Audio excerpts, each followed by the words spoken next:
Who's got the rocket launcher? I say we blow it up. Now fire that thing.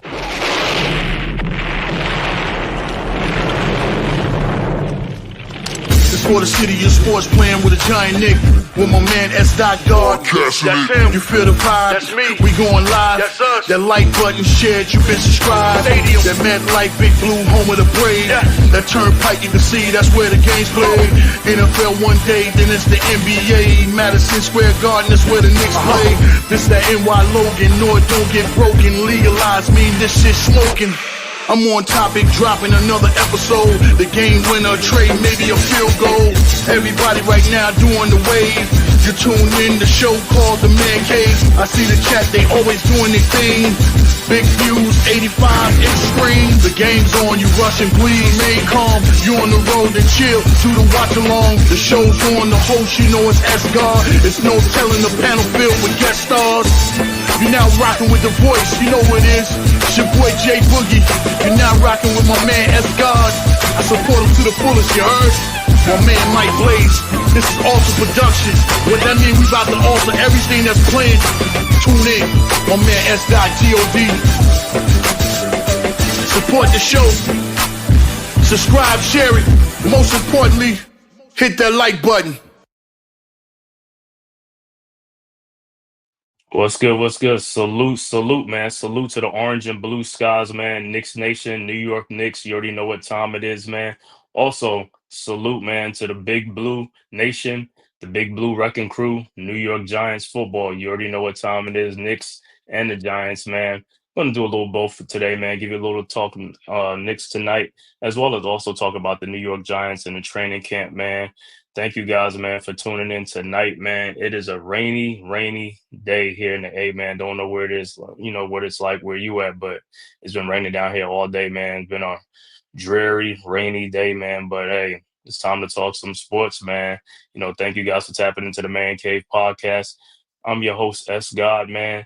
Tonight, man, we're going to be talking about a little NBA, New York Knicks, man, especially, you know, Mikal Bridges signing his extension. Also, Luka and also De'Aaron Fox signing some extension, man. But if this is your first time to my channel, man, make sure you hit that like and subscribe button, man. And also share this on all social media platforms, man. Subscribe to the Man-Cave podcast, as well as subscribe to the Aboriginal Sports Network, man. The link is right there in the chat. One centralized location for all of our content, man. And make sure you go subscribe to all the great content creators on the Aboriginal Sports Network, myself, the Man-Cave podcast, Coach Ed Gladney's Amazing World of Sports, Big Pat Sports Talk, Unpopular Opinion Sports with NYG, Leaf Diggy, Mets 2128, TP Way the Giant, as well as Ghost Dog, as well as Delay of Game, Deception, Rob R0B, man. Make sure you go and subscribe, man, as well, man. But hey, man, first off, man, like I said, I know it's been a minute, man, but hey, feels good to be back on here talking just a little basketball for today. You know what I'm saying? We're in the dog days of summer, man. Basketball season is dead right now, but, you know, football is starting to heat up. Training camp is about, you know, basically about over now. So preseason games will start Saturday coming up. So football season is right around the corner, man. So, you know, got some little training camp updates, news and stuff like that to talk about. But first things first, man, going to talk about Mikal Bridges, man. Signs a 4-year, $150 million extension with the New York Knicks. And I know some reports had it that the Knicks was holding out to see on the Giannis trade front if he was going to be asked for a trade or not. That's why there was delaying the Mikal Bridges signing, you know what I'm saying? Because I guess if you sign Bridges, then you can't trade him for like 6 months. So it was something like that to that effect. But I don't know how true that is, but I guess if they got wind of it that he wasn't going to ask for a trade, they's like, you know what, let's go ahead and just like, you know, keep this thing intact, you know, run it back again and let's see what we can do. But the good thing about this Mikal Bridges signing is 4-year, $150 million instead of waiting till next off season. He would have been eligible for, I believe it was a 5-year, 300 or 500 and $250 million deal or something like that, which I would not been thrilled with, you know what I'm saying? So if he could sign this deal, you know what I'm saying, with this 4-year, $150 million deal, it averages out to about $38 million. I mean, that's cool, you know what I'm saying? Now we got 4 players under contract. You know, that'd be Karl Anthony Towns, Jalen Brunson, OG Anunoby, and now Mikal Bridges. But the other thing with this 4-year, $150 million deal, it could have been 156, but he left $6 million on the table, which allowed the Knicks to go under the second apron with all these deals that the Knicks signed, which is a big deal. I mean, to me, to some other people, it might be little, but to the Knicks, that's a big deal because now with the second apron, you're operating under the second apron, well, operating under both aprons. Now it gives you a little bit more flexibility to make some other little moves that you can make and sign. And looking at this, let me put this thing up right now. What this deal, just put it up there. What the deal does is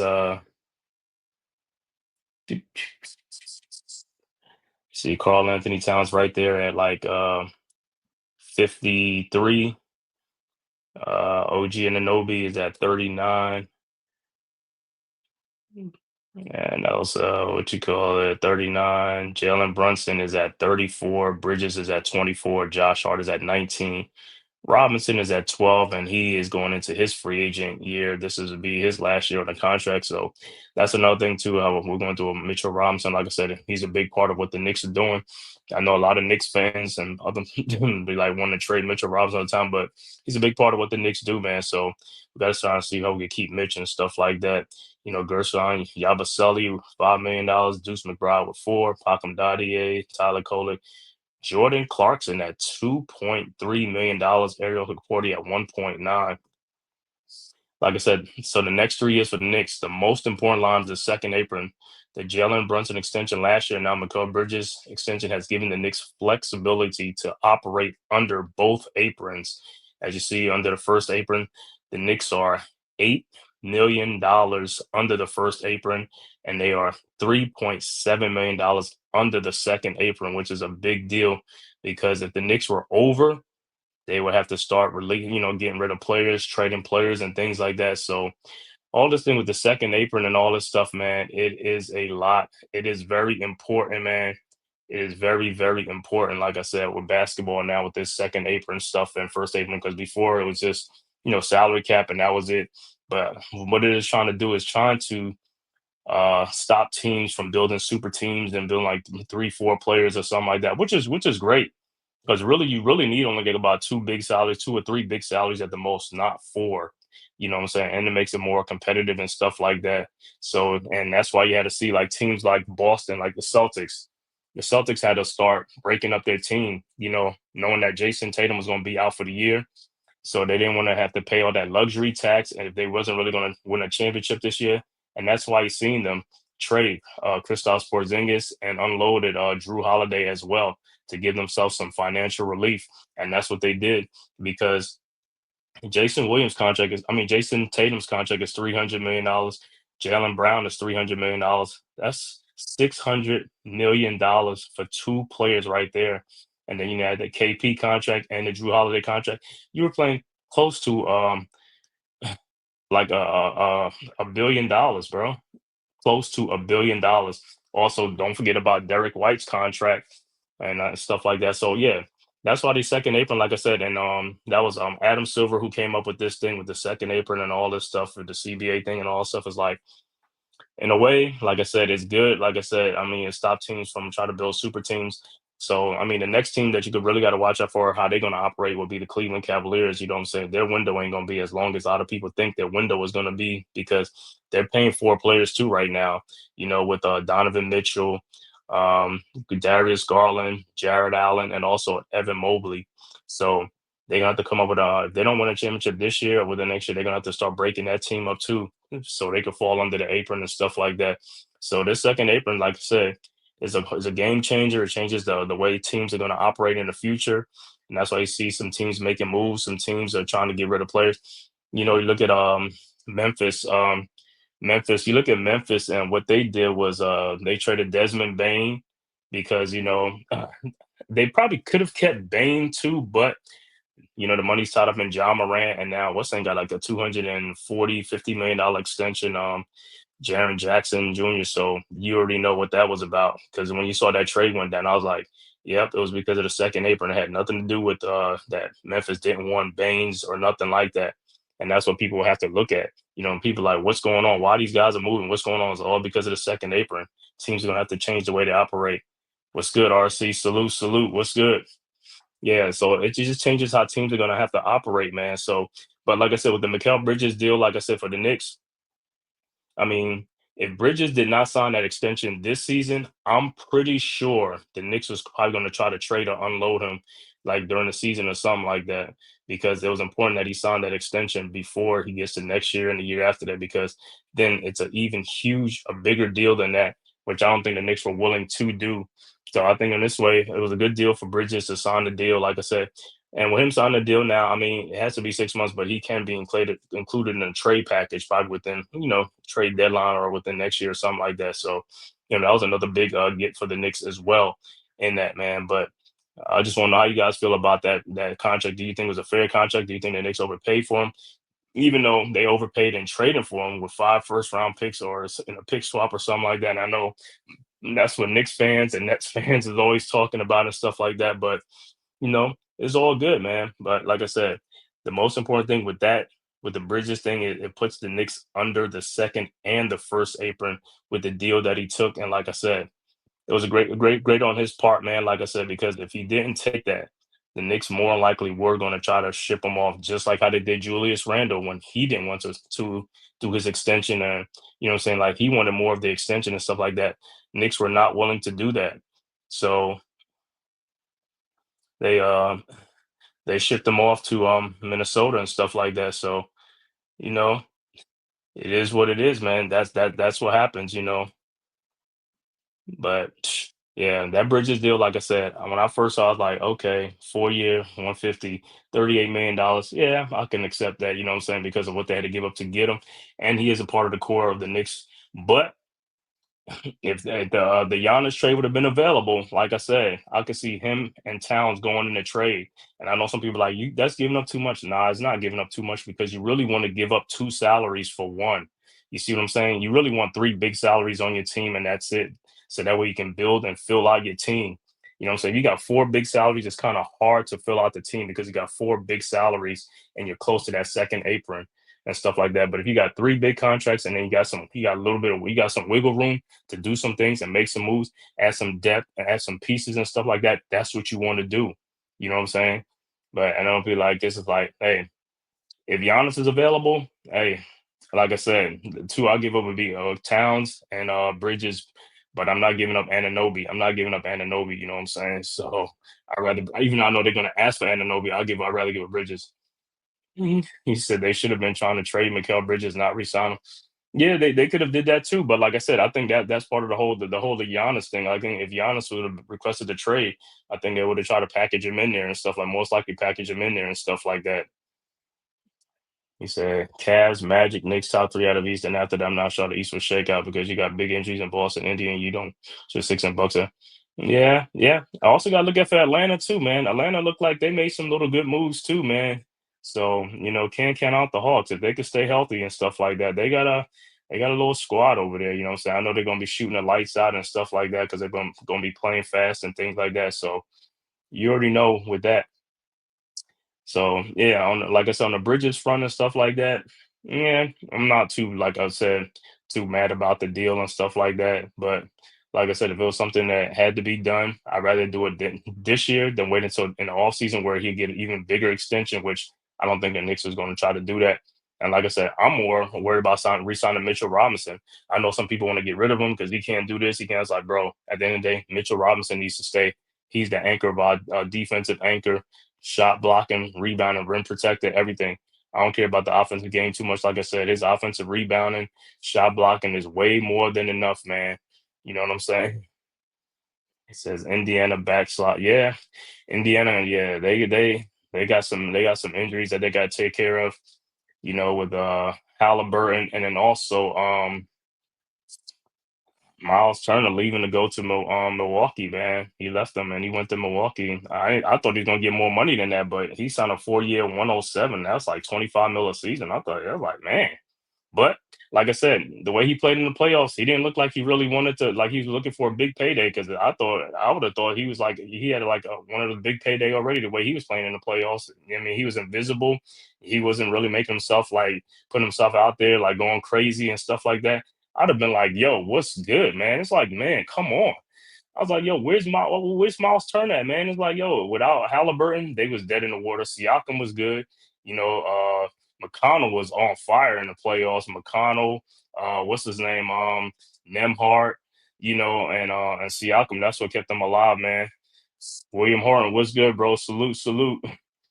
Yeah, man. It's just like, man, Miles Turner's like, bro, you got to try to get paid. I mean, I didn't even know he was a free agent, but hey, he got paid like the way he played. I mean, he got a 4 year, 107, which I don't think was a big deal. I mean, I think Milwaukee made off like a bandit in that deal.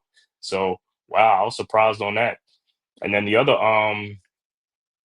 extension was Luka Doncic, 3 year 165. Luka Doncic to stay with the Lakers. That was a good deal for the Lakers and Luka. And man, if anybody's seen Luka looked like he got in shape this year, man. It's like Luka took that to heart, man.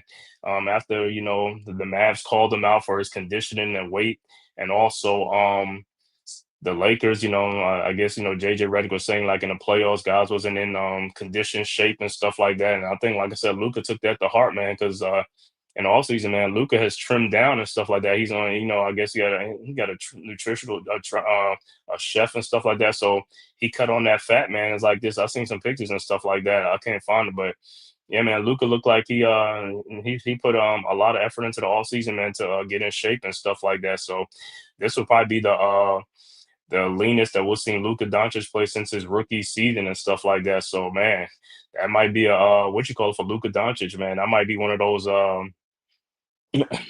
things, a chip on his shoulder and stuff like that, man. He said, if I'm be honest, Miles Turner's not a big me satisfied. Hey, yo, I'm with you right there, man. Miles Turner's not a big enough move to keep me in Milwaukee satisfied, man. You know what I'm saying? I don't even know, man. Man, how can I just go? Like, okay, I'm gonna put my link in the chat for you.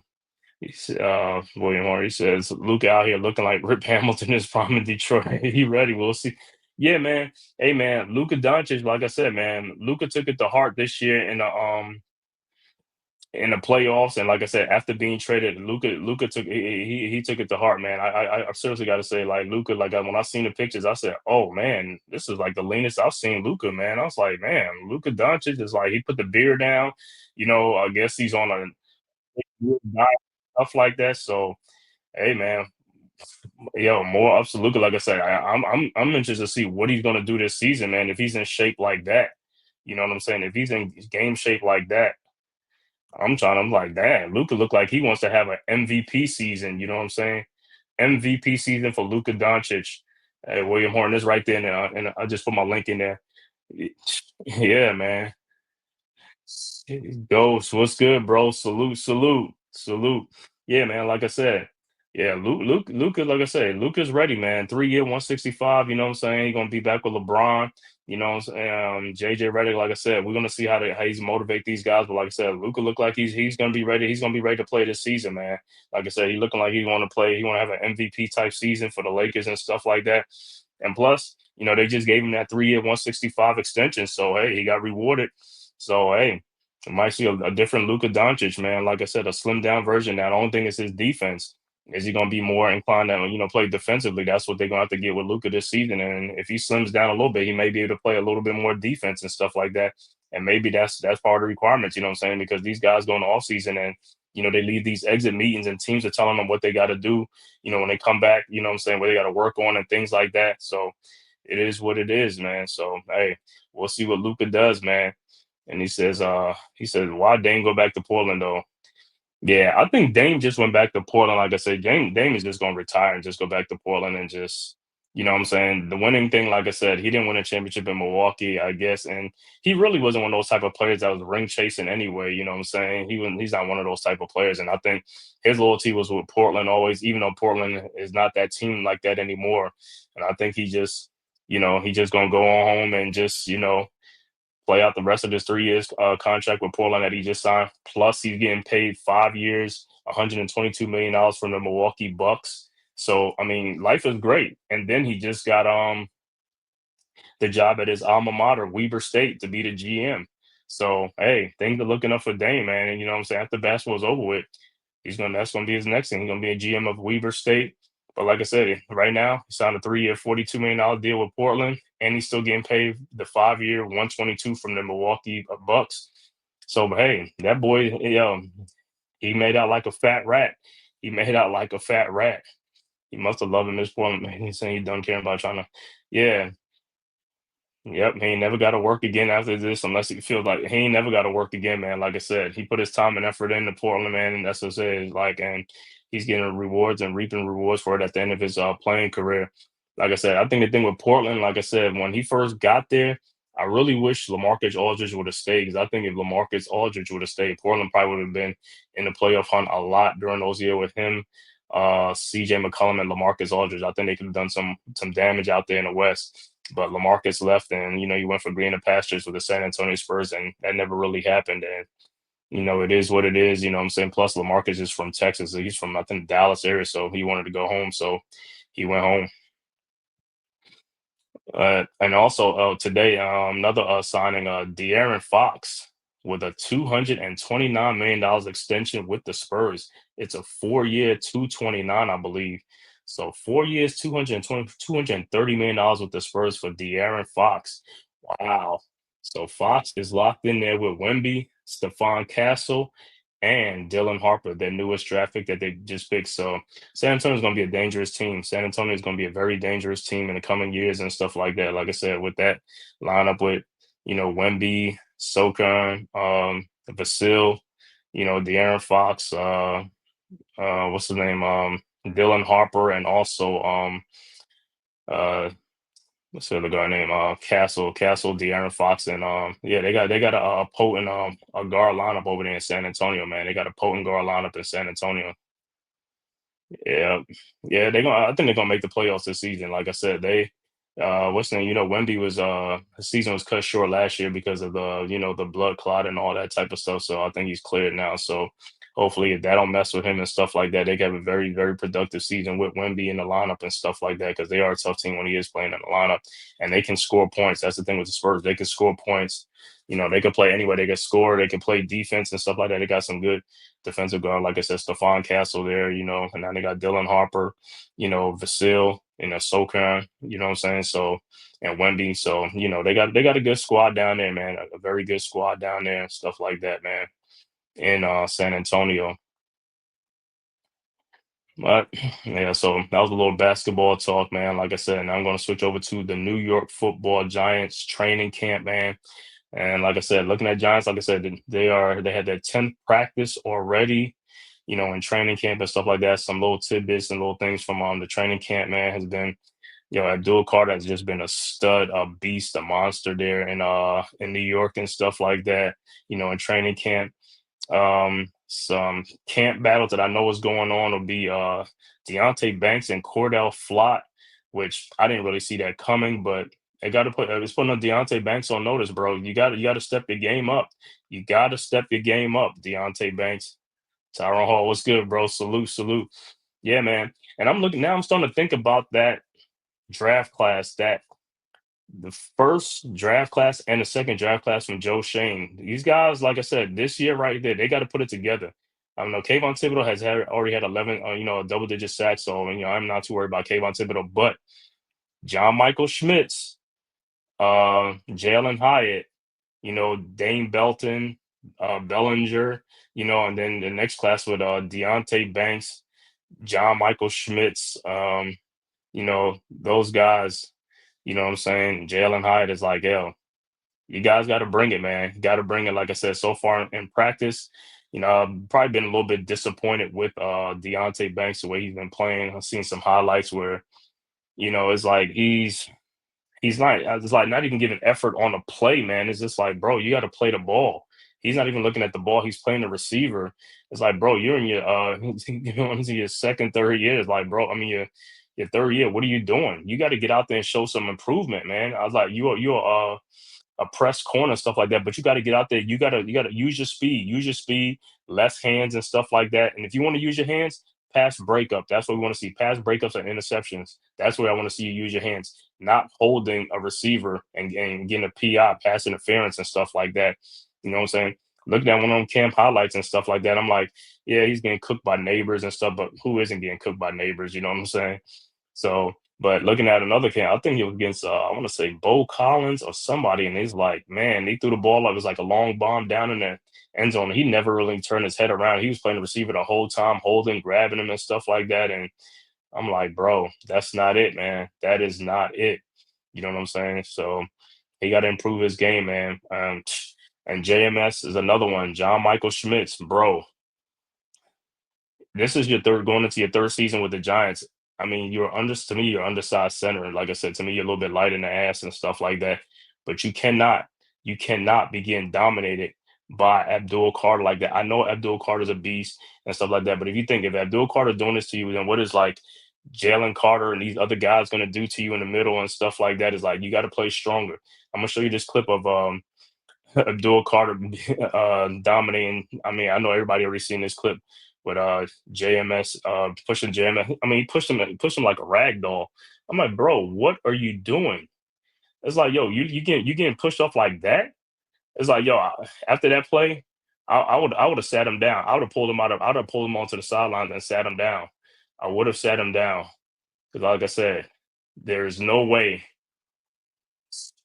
I'm about to show the play right there. There is no way that you do that. You know, I mean, look at this play. I mean, what is the excuse for this play getting tossed like a rag doll?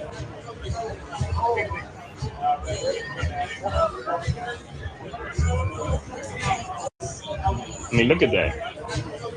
I mean, yeah, I mean, I know that Abdul Carter's a beast, but come on now. You can't get tossed like that first. And he got thrown. He didn't just get thrown. He got thrown like Alabama. He got thrown out like Alabama trash. I mean, come on now. You got to play much stronger than that, bro. You got to play much stronger than that. You got to be much stronger than that.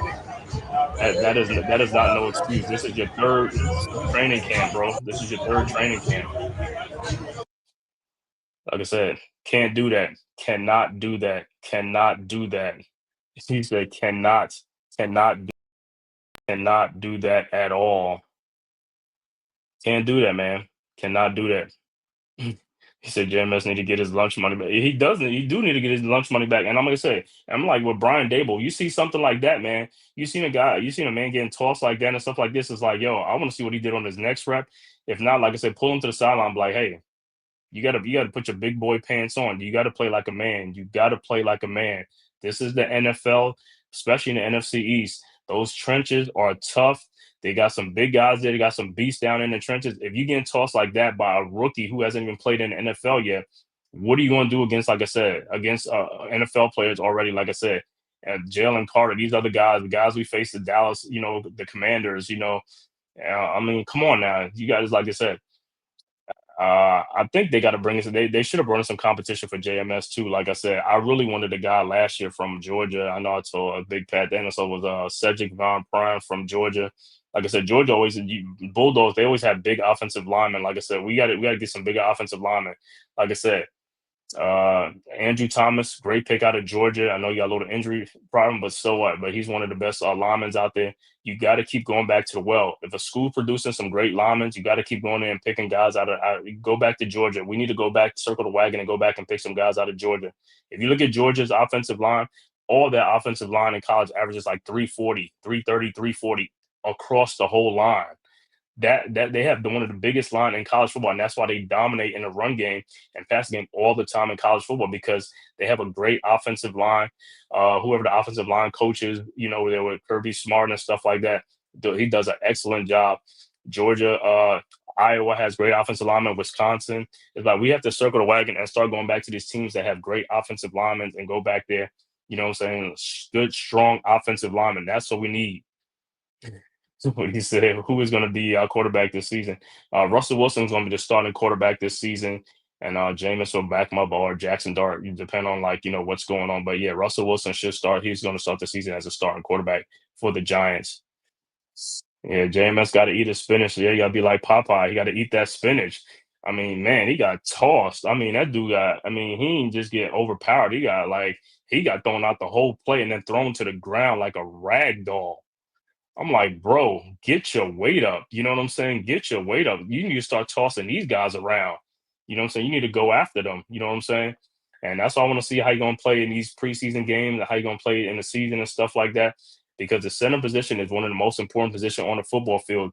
That center position right there, that dictates our run game and stuff like that. That dictates the protection and stuff like that. If he's going to get overpowered in the run game and stuff and the pass blocking and stuff like that, that's where you're going to have a problem. We need our center to be strong at the point of attack and in the pass game as well as the run game. Because also in the run game, he's the leader of the run and the run defense and run on offense. He's the leader out there. So he has to make some holes and stuff like that and start moving guys and moving guys out the way. You know, if he can't do it this season, I mean, if he struggles, hey, they're gonna have to find his replacement. I mean, it's sad that we just picked a guy like what 2 years ago, 2 3, and we got to find his replacement. But that's what it is. I mean, hey, that's why it's called the NFL, not for long league. You know what I'm saying? It's like, hey, if you're gonna get pushed around, you got to work on your craft. You got to get stronger. You got to hit that weight room. You got to get, what I'm saying? Because hey, you have got to make your mark this season. Because so far, and going in your third season, I mean, no, you're still a question mark. That's the problem. You're still a question mark. You have got to turn that question mark into an exclamation point. You got to make a statement, bro. You got to make a statement. You got to make a statement, bro. You know what I'm saying?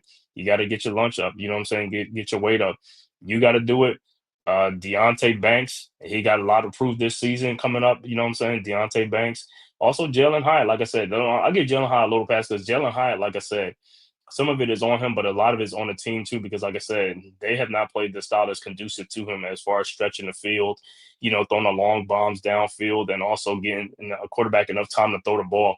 Because, like I said, the Giants, they played the most bracket coverage in football because they had no quarterback throw to a vertical down threat. So teams are just staying close to the line, and when you stay close to the line and the quarterback don't have time to throw the ball, or even the quarterback hold the ball too long, you're not gonna get down there and get some long bombs downfield. Hopefully this season, like I said, they're looking like they're going to be more explosive with like a vertical game and stuff like that, emphasizing that. So that should be great for Jalen Hyatt. You know what I'm saying? Plus you got Russell Wilson with the moon balls, or Jackson Dart if he comes in and stuff like that. You got a quarterbacks that can throw the ball and deliver the ball downfield now. So that's a good thing. So that's what I say with Jalen Hyatt. This is why this year is going to be, on him. Like I said, we'll see how it goes. He also came into camp this year with put on some about 20 pounds of muscles. You know what I'm saying? 19, 20 pounds of muscle, which is much needed for him. Just like he said, to help him get off the line and also help in the block game and stuff like that. You know what I'm saying? Get the ball down, get downfield and, play stronger at the point of attack and stuff like that. So, hey man, like I said, this season coming up is going to be very pivotal for a couple of these Giants players. Like I said, especially from these last couple of drafts, these guys got to show the work. Dane Belton's been looking good in practice and stuff like that. But like I said, I need to see this in the game. I need to see this in the actual game. The same thing, you know what I'm saying, with Evan Neal. And that's another one. The much maligned Evan Neal, the one the punching bag, everybody's punching bag. Evan Neal at right tackle. For the last 3 years, he's been getting cooked at right tackle, man. Last 2.5 years getting cooked at right tackle. And, people have been screaming like NYG, Unpopular Opinion Sports, been screaming for him to move to guard. And like, let's see what we got at guard. Because it could be another Eric Flowers thing where we gave up on Eric Flowers, as a tackle, and we just let him go or something like that. And he went on to the Dolphins and the Commanders, and he became a guard. And actually, he got a contract as a guard. He was a better guard than he was a tackle. So, hey, let's see. I'm glad they trying him at guard first to see what they have, and if he does good at guard, and he could stay there at guard and get a starting spot, that is a huge win for Evan Neal. Like I said, just because you come in as a tackle don't mean that, you have to play as a tackle. You could play as a guard too. You still get paid as a guard. You could be one of the best guards in football, Like I said, especially with the run game. Evan Neal is one of the best run blockers, probably the best run blocker on our team when it comes to the run game. So, I mean, I know he can help in the run game, and that's what the guards are for. So, I mean, if he could stay there at guard, that's one guard spot that'll be filled. that we don't have to worry about. We just got to get another guard, or if it's Runyon and that's it, we'll get our guard. The problem we're gonna have is like going to be John Michael Schmitz at center. Like, what is he going to do this coming season? If he could elevate his game to another level and stuff like that, hey, we got something cooking, man. But we're gonna see what's gonna happen with these guys. He said, he said, man, come on, as Russell Wilson is done. Yeah, I mean, some people say Russell Wilson has done it on the Broncos, and even the Steelers, something like this, but it could be a little bit different in New York, man. We'll see. Like I said, if they could block for him and stuff like that, he could throw the ball downfield, put some points up. It's all good. But like I said, if he, that's what's going to be the plan. But if it doesn't work out, I could see Jackson Dart getting in there earlier, or Jameis Winston. Say Jameis Winston will probably be first up, and then Jackson Dart and stuff like that.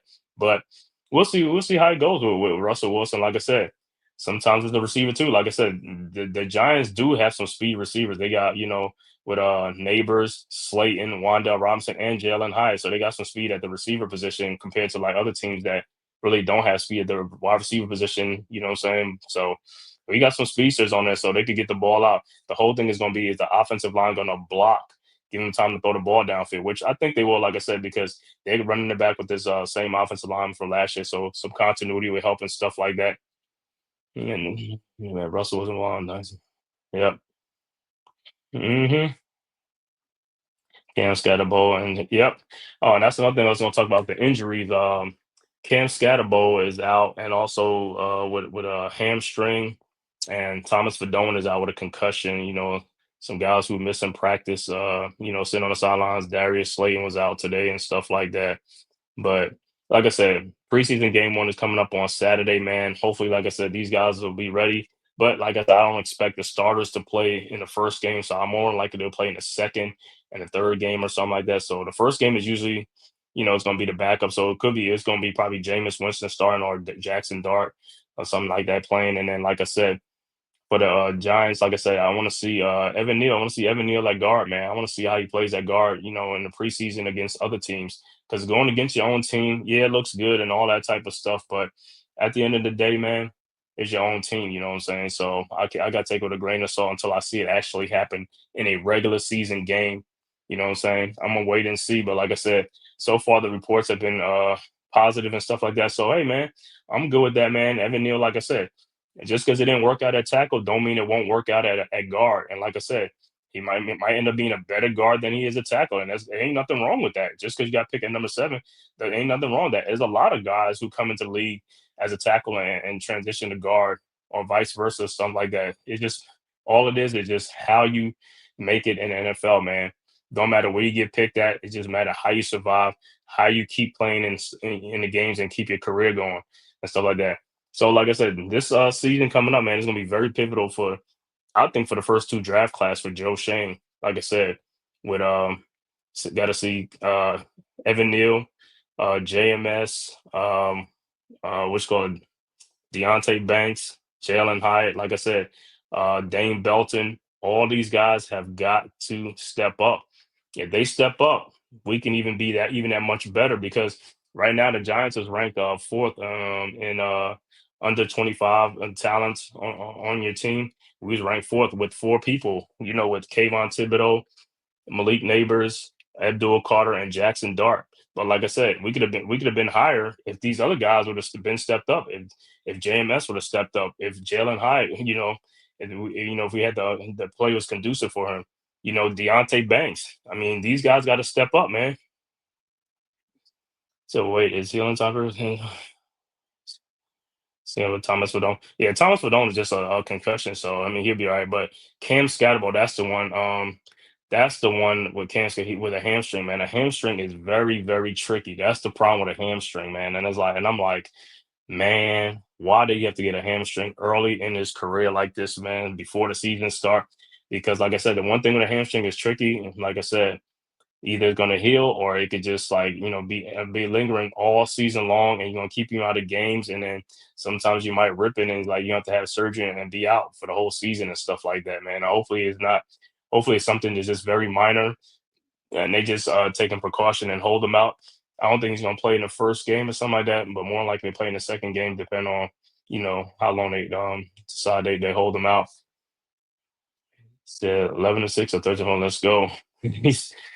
Yeah, Yeah, I know you didn't want. I know you probably seen the one on ESPN where they had what's that? Rich Eisen had the guy who said the Giants was gonna go 2-15 this season and stuff like that. He only gave us 2 wins this season, but Vegas said we're gonna win like 5.5, under 5.5, and stuff like that. So because they're looking at our schedule, we do have a very tough schedule, and for some reason I don't know like how the Giants have one of the worst records and they got one of the toughest schedules going into the next season, but it is what it is, you know what I'm saying? So we'll have to fight through it. Like I said, we're going to have to lean on the defense this year to really, really step up for us and hold us in games and dominate and stuff like that. If we can get that happen and then the offense can help too and stuff like that, I think we'll be able to ride the wave and see what happens, man. But like I said, our defense should be top five defense, top five, top 10, if not top five, top 10 defense. Like I said, if people really put in that work, now, the thing with our defense is the pass rush. Everybody know about the pass rush and things like that, but I'm more worried about the run defense. If these guys can stop the run, that's gonna make that pass rush even more effective because that's what teams are gonna do. They see the Giants like, yo, they got that run, they got that pass rush. Let's run at them and let's see what they're gonna do because if you can run on them, then it negates the pass rush. Then teams will just start running the ball more if they're gonna get more because they want to stay out of that, not getting sacked. So that's why it's very important for like the Giants, Golston, Darius Alexander to help Dexter Lawrence in that middle to stop that run. If you can stop that run, it's gonna make the pass rush that much more potent. You know what I'm saying? So that's what I want to see. I'm not so much worried about the pass rush because I know we got the pass rushers, like, with Burns, Carter, Thibodeau, Lawrence, and even like Alexander. I mean, he can pass rush from his defensive tackle position too. So we'll see, man. Like I said, but my whole thing is let's see if we can stop the run because a lot of teams are going back to the run game. So now teams have got to emphasize the run defense again. For the last couple of seasons, 3, 4 seasons, teams are just going to the air, passing the ball. So no teams are more focused on cornerbacks and DBs and stuff like that. But now it's getting back to physicality with the run game. So hey, if we can stop the run, that bodes very well for the Giants to get in there and get some wreck the game plan. We want to wreck the game. That's what we want to do. Game records. We got some game records that we believe we got on our defense. Let's go in there and execute and do what we got to do. So Malik Neighbors has been injured, yeah, and that's another thing with Malik Neighbors. Got to watch him this season too with that toe. And I know it's a toe injury that he had from college. I'm thinking I don't know why he didn't just get surgery in the off season just to get just to take care of that. That'd have been great if you'd have did that, but for some reason they didn't get it done, and I guess they're gonna just through the season they're just gonna monitor and things like that. Hopefully, I guess wait till the end of the season, then he can have this surgery because I heard it's been bothering him since his LSU days and stuff like that. So you know. But like I said, Malik Neighbors, even though he played through injuries, he had one of the best rookie seasons last year, man, playing with like 3, 4 different quarterbacks and stuff like that. Hopefully, when he finally gets a quarterback to play with either Russ and or Jackson Dart, and it's like, yes, he's going to go to another level and stuff like that. So that's what we're going to hope for and see. Our whole thing too is like to get this offensive line. We got to get this line much better. Our defensive line is the strength of our team. The offensive line so far is like the question mark, weakest link supposedly. But like I said, if we could just keep building on that offensive line, if we got to see if guys going to step up. Like I said, Andrew Thomas is a dog. We're going to see if JMS and Evan Neal can step up. If them two can step up and be stalwart on our offensive line and with Runyon and stuff like that, and then you got Luminar and then Marcus Bowe. Yeah, man, but we got to keep getting offensive linemen because offensive line through the season, the injuries happen and stuff like that. We have to have great depth and stuff like that. So we got to keep building this offensive line up, like I said. And we got one of the best offensive line coaching, Carmen Brasillo, man. So I'm excited about that and stuff like that with Carmen Brasillo. And like I said, just like we said, it's already here, man. Preseason game number 1 will be Saturday, 1 o'clock against the Buffalo Bills this Saturday, the 9th. Man, can't believe it's like football season is back already, man.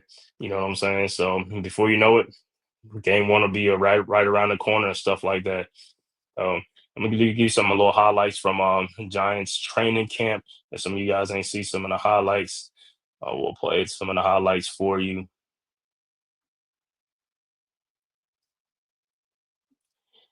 Yeah, this is highlights from training camp for like training camp from today and stuff like that. Before I think they just got to walk through tomorrow. Then after that, they're gonna get ready for the preseason game. It's in Buffalo, and then next week the Giants have a joint practice with the Jets next week. So the Jets, there'll be a joint practice with the Jets next week. So I'm gonna just give you a little camp highlights.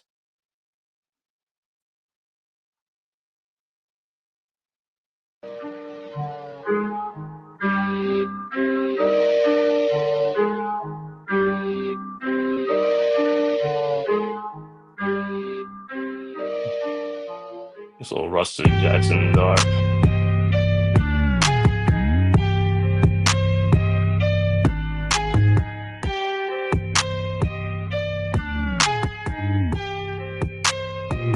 Going out to Tracy in the sidelines. Like I said, this is almost like the final like practice before, like I said, the game Saturday.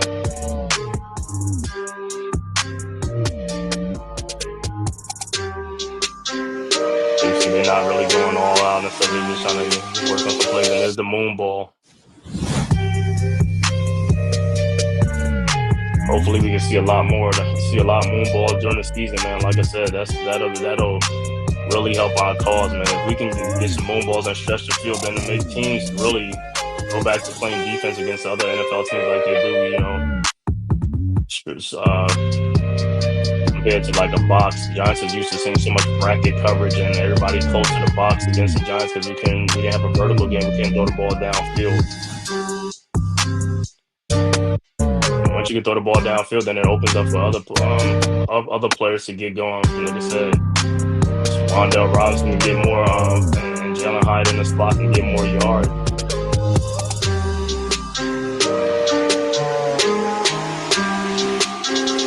It looked like, what's in Gunnar Olszewski is back too. We had on him back after Rice 4 week and went down with that ACL season-ending injury.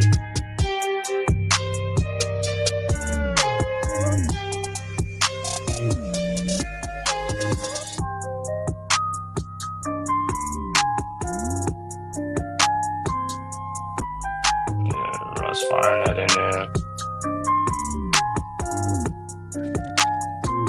Yeah, also, like I said, some training camp notes also look like Paulson to Debo and getting cooked a little bit by Malik Neighbors. But like I said, Malik Neighbors is cooking anybody. But like I said, I ain't put no stock into it till like I see him in the games and stuff like that. Because during the game, like I said, if our front can dominate like the offensive line on the other team, then our DBs don't really have to matter. They don't have to work as much. You know what I'm saying? They can be there to just get some turnovers, man. Create some turnovers, get some easy plays.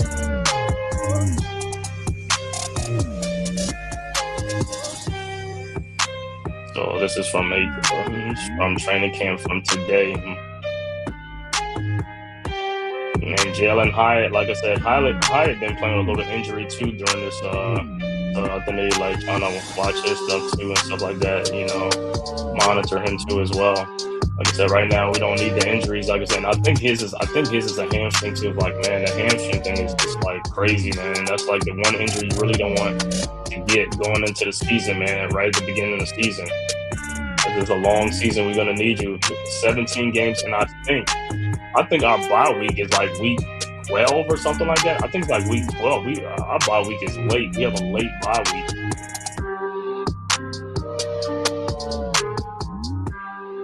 It looks like Montrell Washington right there.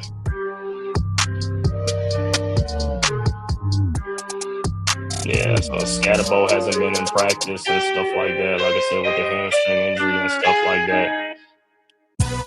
I hope that don't linger all season long for him and stuff like that.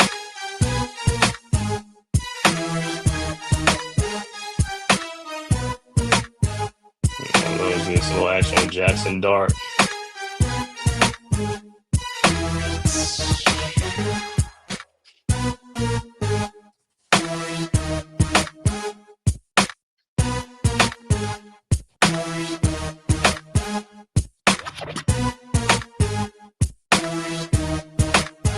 Yeah, I know, like Jackson Dart, like I said, his first practice, first training camp, he threw some interception, pick six. But like I said, it is to be expected.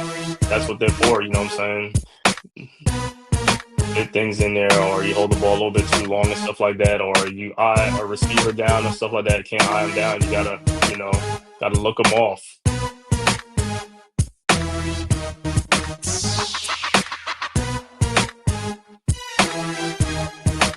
And that's Oshevsky.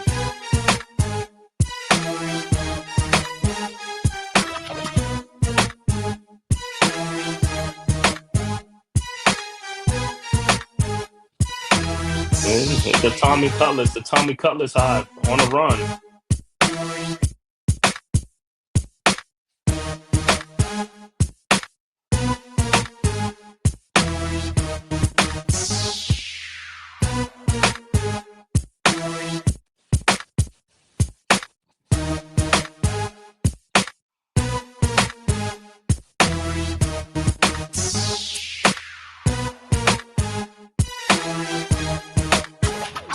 This ain't with Russ in the pocket. Russ rolling out. Throws to Tracy.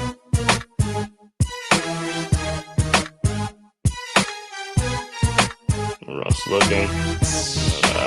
Scrambling.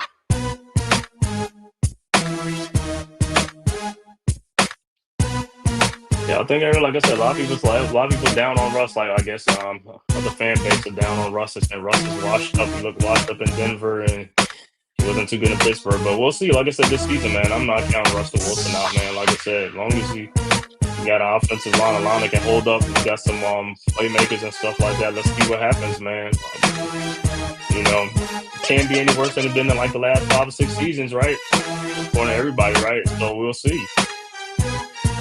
And like I said, Russell Wilson, you got Jameis behind with that, then you got Jackson Dart. You're just gonna go to the rookie Jackson Dart, but I think Jackson Dart gonna sit for a while. Says sit for a while, look at the game, let the game slow down for him and stuff like that.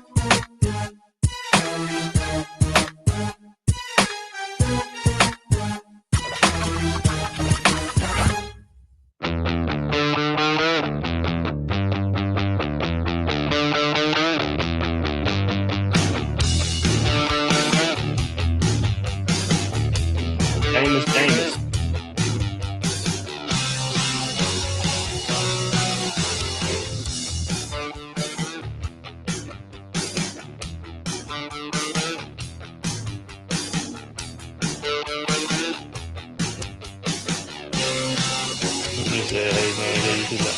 I am. Definitely, we all do it. We do it on the stream, so we'll do it, man. Like I said, you'll be on it, so we definitely gonna do it, man. Last year, yeah, I'm gonna be more realistic because last year I wasn't realistic. I had the Giants at 15-2 somewhere. I don't know, man. I think I got a little too carried away, so I'll be more realistic this season with the Giants record going, especially with a tough season and tough schedule coming up.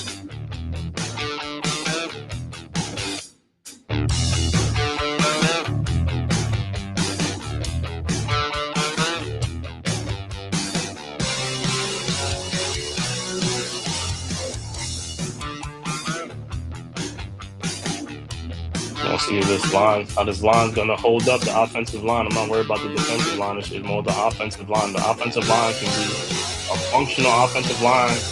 We would be all right this season, man.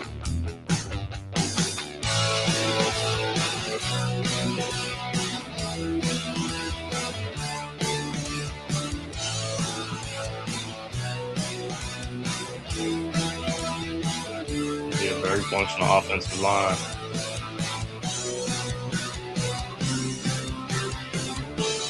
That was just of the training camp and stuff like that, man. So we got to see how the training camp was this year, man, with the Giants and stuff like that, getting ready for this first preseason game against the Buffalo Bills. Like I said, I don't know, like starters ain't gonna play too much, but the second and third game starters will play. So going into preseason, what I'm looking for this season, I want to see how Evan Neal plays at guard. I'm going to be watching him to see how he plays at guard during the preseason. I'm also going to be watching how Deonte Banks, like I said, defend.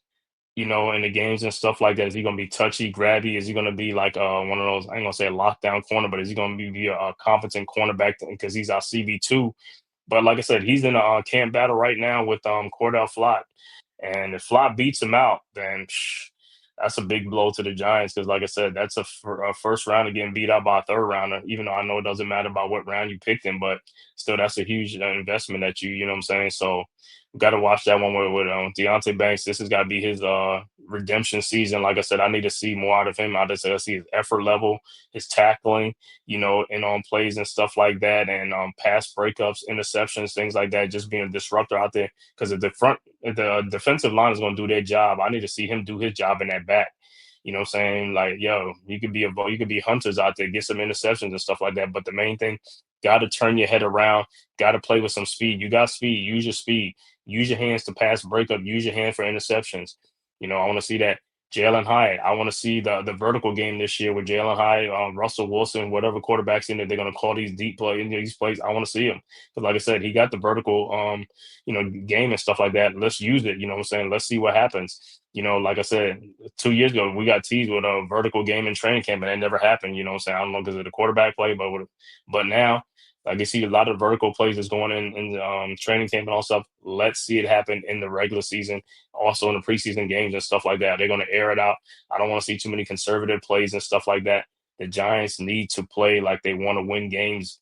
Every game they got to play like they want to win a game, not just you know play with a limited playbook. Open up the playbook. We want the playbook open up in every game because we're trying to win every single game. Open up the playbook. We want the playbook open up fully wide. Open up the playbook, Dable. Kafka's going to be calling plays, which that's another blessing. It could be in disguise as Kafka calling plays. So we'll see some more vertical games.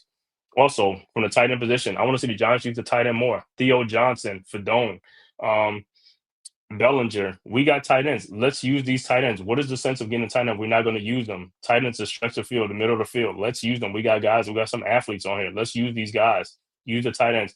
Wandale Robinson, Jalen Hyatt, Neighbors, everybody. You know what I'm saying? These are the things, like I said. Also, came out, like I said, Evan Neal, like I said, you need to take that starting spot, that guard spot, Evan Neal. I need you to win that guard spot in preseason, training camp, whatever you got to do. You need to win that guard spot from Van Roten, put Van Roten back on the bench. Let him be the depth piece. We need you to start. Play, like I said, play like you're the number 7 pick in the draft. Play big. Like I said, you could change the fan base's opinion of you. Like I said, all you gotta do is, like I said, we don't care if you had tackle, if you had guard, if you a mauler at guard, you doing your work in there. We seen you doing things and standing people up and you know what I'm saying, things like that, and or creating a pile. You know what I'm saying, moving a pile and stuff like that for the run game and stuff like that, mowing people down. That's what we want to see. That's what we want to see with Evan Neal. JMS, I need you to be in that center position. I need you to lock down that center position. I need you to dominate that center position. Like I said, this is your third season. You got to show up and show out. Jason Kelsey wasn't the biggest center, but he was one of the smartest centers in football. He knew how to use his leverage and things like that. That's what we need you to do. Use your leverage, use your strength and stuff like that. Start moving these guys back, moving them out of the way. That's what we need you to do, JMS. Like I said, the first draft class and the second draft class really, really, really got to step up this season for the Giants. If we are going to turn the corner, we need that first and second draft class to turn the corner. We need these players to start being better. Like I said, Evan Neal, JMS, Belton, Bellinger, Hyatt, Deontay Banks, all these guys got to step up. Got to step up, man. You got to step up. We need you to step up. Like I said, when you don't hear your name called on like the 25 and under, for talent on the Giants, I feel disrespected. That's a disrespect to me. If I don't hear my name, you know what I'm saying? I'm like, man, they overlooking me. Yeah, well, guess what? You're not playing like you. So I want to see, like I said, that's what I'm looking at in this preseason and this regular season. I want to see the first and the second draft class really come into their own this season, help the Giants. Because like I said, if them guys really step up and do what they're supposed to do, we'll be well on our way. Even though we have a tough schedule this season coming up, we got probably the toughest schedule, the second or third hardest schedule. We need to show and improve. Like I said, the defense is going to beat it, but the offense really is going to have to step up and help the team win games. We have to score points this year. We got to score points. If we can score some points, get up in the 20s and stuff like that, Brian Dable, I know you used to scoring like 14 or 15 points. That ain't going to cut it. We need to score 24, 25, 27 points in this season. We have to score these points, whether it be the defense helping or the offense helping, but we got to score points. We got to sustain drives. We got to sustain drives. The run game has got to sustain drive. The passing games, guys have to make plays. I don't want to see drop passes on third and something and kill the drive. I need you to make those plays. Those are the most important plays. Those are drive killers. Third and 15, third and 8. You know what I'm saying? Third and 21. It's like we got to make those plays. I don't even care if we get a pass. I mean, defensive pass interference. We have to sustain drives to keep our defense fresh. If we keep the defense fresh, we are going to be in a lot of games, man. We're going to win some games. So, like I said, the whole thing depends on the offensive side of the ball. Are they going to give the defense enough time to rest? Are they going to make some plays, put some points up to give the defense a rest? That's going to be the recipe for the Giants this year. We know the defense is going to come to play. We just don't need to know if the offense is going to step up and help. And like I said, with the quarterbacks that we have a better quarterback room than we had in the last 3, 4 years, 5 years, whatever you want to say. So I'm looking for that. But like I said, the first preseason game is Saturday against the Buffalo Bills. Then after that, I believe they play the Jets and the Patriots. And hey, I'm looking for them to step up. And like I said, I'm looking for guys to really step up in those preseason games. They got to show me something. Show me they want a starting spot. Show me they want to keep their spots. Like I said, but I'm looking at the first 2 draft class from Shane. It's like, hey, guys, this is your pivotal season right now. I got to see. You got some good coordinators and stuff like that. Hey, go out there and show up and show out for them and stuff like that. We got to stop being the laughing stock of the league. Let's take it. Let's get it, man. Like I said, this Giants, like I said, this season coming up is a very pivotal season for the Giants. Like I said, hey, the schedule's hard. Let's start and win some games. And just like I said, you win some games and stuff like that. Hey, you can show them like, hey, they were wrong about you. You know what I'm saying? That's the thing this year. You got to be wrong about the Giants. The Giants got to step up and play. Got to win some games, especially to keep Dable and Shane here. Because if they have another losing season, we already know. I think they're both out the door, or maybe Shane might be able to stay. But that's a recipe for disaster. You only want to think about it. Like I said, we'll see. And if Jackson Dart has to come in earlier than expected, he's just gonna have to come in earlier than expected. Hey, that might not be a good thing because then that means we're not doing good. But if he doesn't have to play that much this season and we winning games, I'm cool with that too. Like I said, as long as he's getting like reps and things like that, he's developing and stuff like that. That's all that matters, man. So like I said, man, I want to thank you guys for tapping in, man, for this stream, man. Like I said, just talking a little bit of Knicks and stuff like that. Also, Giants football, man, and what some of my opinions and stuff like that, and reactions for the Giants training camps and camp battles and things like that. And like I said, going into the season, man, what I expect from some of these former players, high draft picks and stuff like that. Got to start playing. Sometimes it is the coach, sometimes it's a team, it's the scheme, but sometimes it's all a combination. So you got to do your part too. If the team is starting to turn the corner, they saying the culture is different now in the locker room. So hey, I want to see the culture different on the field. I want to see these guys really going to play for each other and stuff like that. You know what I'm saying? Especially on the offensive side. Got to stop with these penalties and drive killers and things like that. We got to be sustain these drives. We got to score points this season. We got to score points. We're going to be playing against a lot of good teams that can put points up. We're going to have to keep pace with these guys. We can't fall behind by 1 or 2 scores and expect to come back because we're not really a comeback team like that. But if we be right there, anything can happen, man. Like I said, because most football games are only 1 or 2. There's only one. I mean, you lose by 1 score. Majority of games are lost by 1 score, a field goal or a touchdown. That's it. You get blown out sometimes. Yeah, you're going to get blown out. But like I said, a lot of games is just a 1-score game. Hey, man, what was that? 3 years ago, we was in a lot of 1-score games, and what happened? We ended up winning those games. That's why we went to the playoffs. So, hey, we'll see what happens, man. But like I said, I want to thank you guys, man. Shout out to the chat. William Horton, Neymar, you already know what's up, man. Thanks for tapping in. Tyrone Hall, Ghost Dog, RC the Hawkeye. You already know what it is, man. I'll be back tomorrow night at 7 o'clock with the Full Court Press with Coach Ed Gladney's Amazing World of Sports. Make sure you guys tune in tomorrow, talking WNBA, man, tomorrow night and stuff like that, man. So until tomorrow, man, I will see you guys until tomorrow. See one more thing. Oh, make sure before on your way out, man, make sure you hit that like and subscribe button, man. Also share this on all social media platforms. If this is your first time to the Man Cave podcast, make sure you hit that like and subscribe button, man. It costs you nothing, man. It is totally free, man.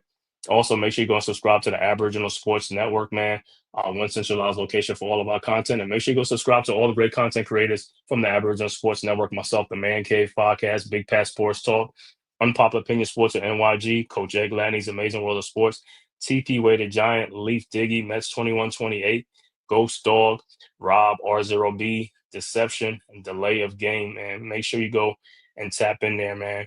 Like I said, I will be back tomorrow night at 7 o'clock, so make sure you tap in with me and Coach Ed Gladney at 7 o'clock, Full Court Press. Till next time, man. You guys already know what it is. Peace. Who's got the rocket launcher? I say we blow it up. Now fire that thing.